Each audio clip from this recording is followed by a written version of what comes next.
அனைவருக்கும் வணக்கம். தெய்வீக பலன்கள் சேனல் சார்பாக தங்களை அன்புடன் வரவேற்கிறோம். இன்று நம் காணொளியில் காண விரும்புவது நீண்ட ஆயுளை தருபவை எவை என்பதை பற்றி இந்த காணொளியில் பார்க்கலாம். வாருங்கள் காணொளிக்கு செல்லலாம். மறக்காமல் ஒரு சப்ஸ்கிரைப் செய்யவும்.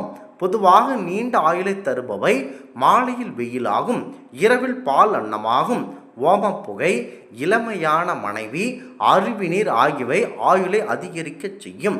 முக்கியமாக ஆன்மீகத்தின்படி நீண்ட ஆயுளை பெற சனி பகவானை வழிபடுதல், திருக்கடையூர் அபிராமி அம்மன் மற்றும் அமிர்தகடேஸ்வரரை வணங்குதல், அபிராமி அந்தாதி பாராயணம் செய்தல் மற்றும் மனதார தெய்வங்களை வேண்டுதல் போன்றவை உதவும்.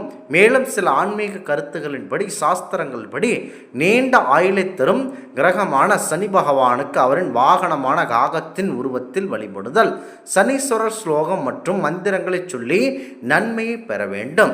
முக்கியமாக சனீஸ்வர பகவான் நீண்ட ஆயுளை தருபவர் என கருதப்படுகிறார். எனவே அவரை மனதார வழிபாடு செய்தால் அனைத்தும் நீங்கும். திருக்கடையூர் அபிராமி அம்மன் மற்றும் அமிர்தகடேஸ்வரர் ஆகிய தெய்வங்களை மனதார வணங்குவது நல்ல ஆயுள் பலத்தை அதிகரிக்கும். அபிராமி அந்தாதி நூலை தினமும் பாராயணம் செய்வது நீண்ட ஆயுளை பெற உதவுகிறது. அன்றாடம் வீட்டில் பூஜை செய்யும் போது தெய்வங்களை மனதார நினைத்து ஆத்மார்த்தமாக வேண்டிக் கொள்வது நீண்ட ஆயுளை ஒருவனுக்கு வழிவகுக்கிறது. நீண்ட ஆயுளை அதிகரிக்கும் பரிகார தலங்களுக்கு சென்று வழிபடுவது அனைத்திற்கும் நன்மை பெற்றதாகவே விளங்குகிறது. முக்கியமாக ஆயுள் குறைவாக உள்ளவது என நினைத்து கொண்டிருப்பவர்கள், நம் உடம்பு இப்போதே சோர்வாகி விடுகிறதே, நமக்கு மூச்சிறைக்கிறதே, நாம் அவ்வளவுதானா, நீண்ட நாட்கள் வாழ்வோமா என மனப்பயத்தில் யமபயத்தில் தத்தளித்து கொண்டிருப்பவர்கள், ஆயுள் குறைவாக உள்ளவர்கள் நீண்ட ஆயுளோடு வாழ வைத்ததும் மாண்டவர்களை மீண்டும் உயிர்ப்பிக்க வரச் செய்தல் தலங்களுமாக பல தமிழ்நாட்டில் இருக்கின்றன. இந்த ஆலயங்களை புராணங்களும் அந்த ஆலயத்தல வரலாறுகளும் நமக்கு சுட்டி காட்டுகின்றன. அப்படிப்பட்ட கோவில்களுக்கு சென்று வழிபட்டு வந்தால் நம்முடைய ஆயுள் பலம் அதிகரிக்கும் என்பது நம்பிக்கையாகவே இருக்கிறது. தலங்களுக்கு செல்ல முடியாதவர்கள் அந்த கோவிலுக்கான திருமுறை திருப்பதிகங்களை தொடர்ந்து படித்து வந்தால் கூட அதனுடைய பலன் கிடைக்கும் என்கிறார்கள் ஆச்சாரிய பெருமக்கள். சரி, தமிழகத்தில் எந்த கோவில் உள்ளது என்றால் திருக்குறுக்கை. யோக தட்சிணாமூர்த்தி நெற்றிக்கண்ணில் இருந்து வெளிப்பட்ட தீப்பொறியால் மன்மதன் எரிந்து சாம்பலாகி விழுந்த இடம்தான் திருக்குறுக்கை. இது காமதகன விரட்டேஸ்வரர் ஆலயம் இருக்கிறது. மன்மதன் மனைவி ரதி திருக்குகையில், அதாவது திருக்குறுக்கையில் வீற்றிருக்கும் இறைவனை பூஜித்து கணவனுக்கு உயிர் கொடுக்குமாறு வேண்டினார்கள். அதன்படி மன்மதனை ரதியின் கண்களுக்கு மட்டுமே புலப்படும் வகையில் ஈசன் உயிர்ப்பித்து அருளினார். இந்த திருத்தலம்தான் மயிலாடுதுறை அருகில் இருப்பது மாபெரும் சிறப்பம்சம் மிக்கது. இந்த ஆலயத்திற்கு சென்று வந்தால் நமக்கு ஆயுள் பயமே இருக்காது. அடுத்ததாக திருக்கடையூர். இந்த கோவில் மயிலாடுதுறைக்கு அருகில் தான் இருக்கிறது. இங்கு கால சம்ஹார விரட்டேஸ்வரர் கோவில் இருக்கிறது. 16 வயதில் இறப்பான் என்று எழுதப்பட்ட மார்க்கண்டேயனின் உயிர் பறிக்க வந்தான் யமதர்மன். ஆனால் மார்க்கண்டேயன் தஞ்சமடைந்ததோ இந்த கோவிலின் திருவடியை. காலன் வீசிய பாசக்கயிறு மார்க்கண்டேயனோடு சிவலிங்கத்தின் மீது விழ வெகுண்டெழுந்த சிவபெருமான் யமதர்மனை காலால் உதைத்து சம்ஹாரம் செய்தார் என்பது தல வரலாறு. எத்தனையோ உயிர்களை எடுக்கும் யமனுடைய உயிரை தன் பக்தனுக்காக எடுத்தார் சிவபெருமான் என்ற மாபெரும் வரலாற்றை கொண்டது இந்த திருக்கோயில். வாய்ப்பு கிடைத்தால் இந்த கோவிலுக்கு ஒரு முறை சென்று வாருங்கள். மரண பயம் இருப்பவர்கள். கன்றை இழந்த தாய்ப்பசு ஒன்று ஆராய்ச்சி மணியை அடித்து நீதி கேட்டது.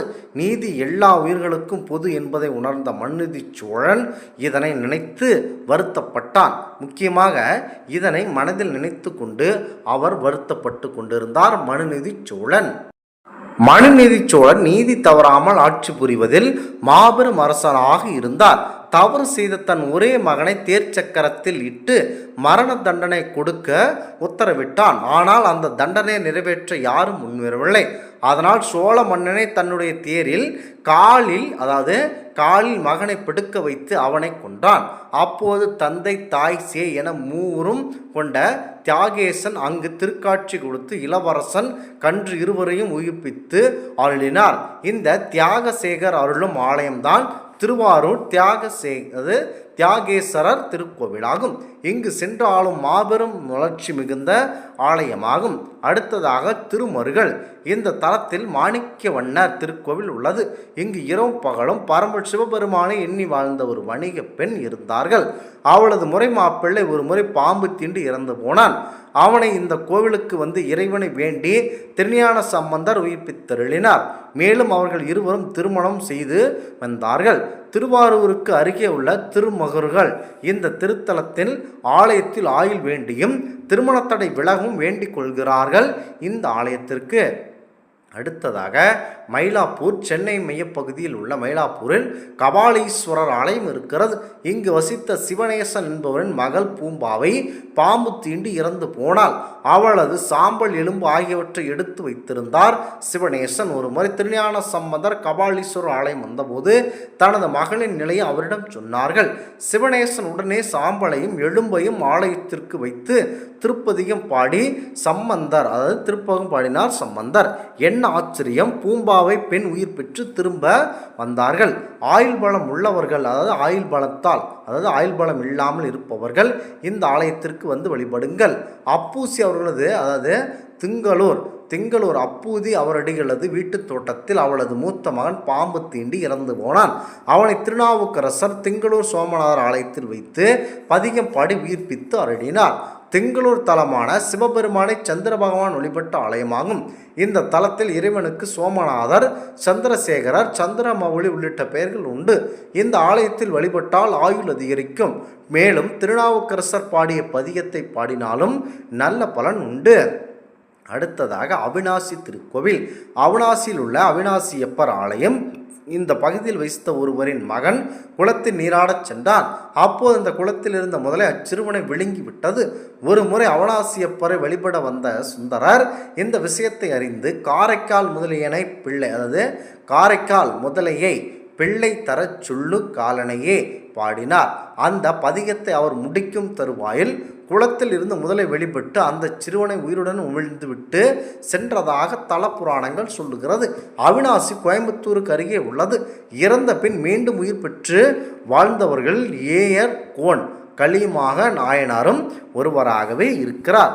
அவ்வளவு சிறப்புமிக்க ஒரு ஆன்மீகம் ஆகும். முக்கியமாக எவன் ஒருவன் மனதில் நினைத்து கொண்டு ஆன்மீகத்தில் மூழ்கி என்னை காப்பாற்றுங்கள் இறைவா என வேண்டுகிறானோ அவனுக்கு நிச்சயம் நீடித்த ஆயுள் தருவார் இறைவன். ஆரோக்கியம்தான் அவசியமாகும் என்பதை நமக்கு உணர்த்தி இருக்கிறது காலம். பொன்னும் பொருளும் காசும் பணமும் தேடி ஓடிக்கொண்டிருந்தோம். இப்போது ஆரோக்கியமும் ஆயுளும் அவசியம் என்பதை புரிந்து உணர்ந்து கொண்டோம். திக்கற்றவருக்கு தெய்வமே துணை என்பார்கள். வீட்டில் இருந்து கொண்டே வழிபடுவோம்.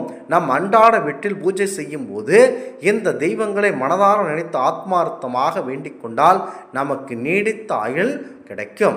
முக்கியமாக இந்த மயிலாடுதுறைக்கு அருகில் உள்ள திருக்கடையூர் திருத்தலம் பிரசித்தி பெற்ற புண்ணிய தலமாகும். முக்கியமாக இந்த திருத்தலத்தில் வழிபாட்டு செய்தால் அனைத்தும் நன்மையாக நடக்கும். இந்த ஆன்மீக தகவல் உங்களுக்கு பிடித்து இருந்தால் தெய்வீக பலன்கள் சேனலை கண்டிப்பாக சப்ஸ்கிரைப் செய்து கொள்ளவும்.